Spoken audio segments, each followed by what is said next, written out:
It's the summer of crime with two massive gangster movies going head-to-head. Michael Mann's Public Enemies, based on the life and crimes of John Dillinger, and from the other side of the pond, the notorious Jacques Mesrine, in a French epic so mammoth it comes in two parts. Film24 takes a look at both. Pistols at dawn, gentlemen. You act like a competent man.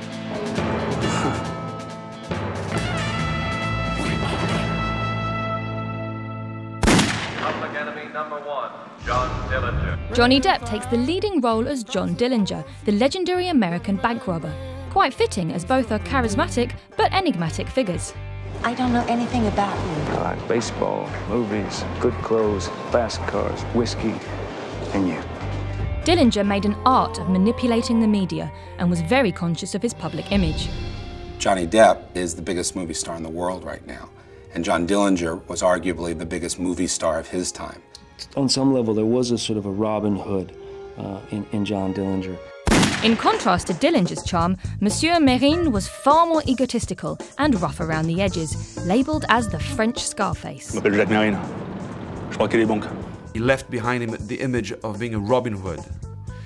But he wasn't, because he never gave anything back to the poor. Mots français. Les gars!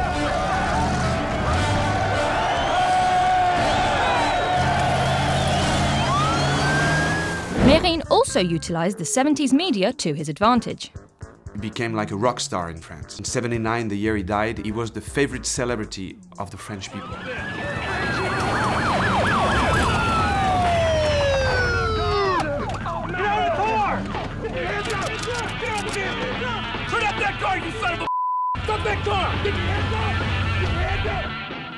Non. Get your hands up! Hands up! Trop de monde.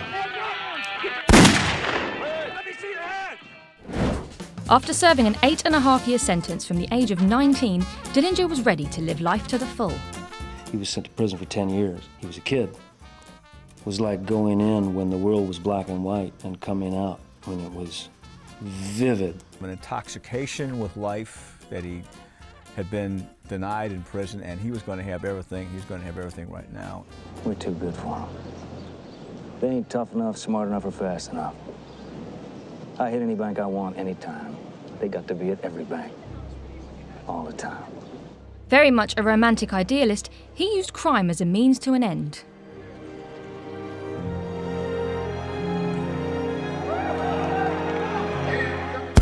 Mesrine shared Dillinger's desire for a life of excess, but adopted a far cruder approach. It's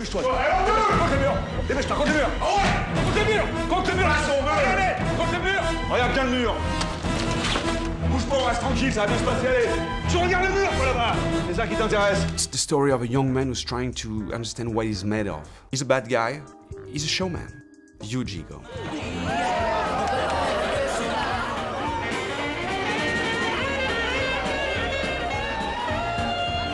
He loved women, but not as much as himself. I think he really tried to find a lot of excuses for his actions. He had the courage to live up to the persona he created. En attendant, si tu veux vraiment t'adresser à moi comme un ami, comme tu dis, déjà tu m'appelles Jacques. Comme tu voudras, Jacques. Both films share a respectable cast list.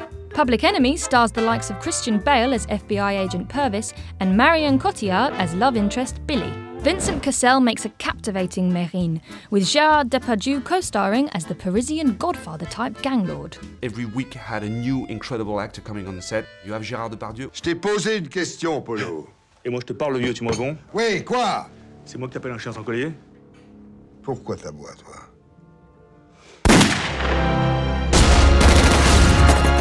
With a running time of 139 minutes, Public Enemies is a lot of bang for your buck. Perhaps too much, as it is missing the crucial fear factor. Killer Instinct documents Mesrine's life in the 60s. It is sharp and gritty, building anticipation for the next film, Public Enemy No. 1, which follows the story a decade on. Public Enemies or Mesrine. Both films are currently showing at cinemas around the country this summer, and both are worth a watch. Let the audience judge him. But the Film24 verdict is in. And for us, the winner is Mesrine.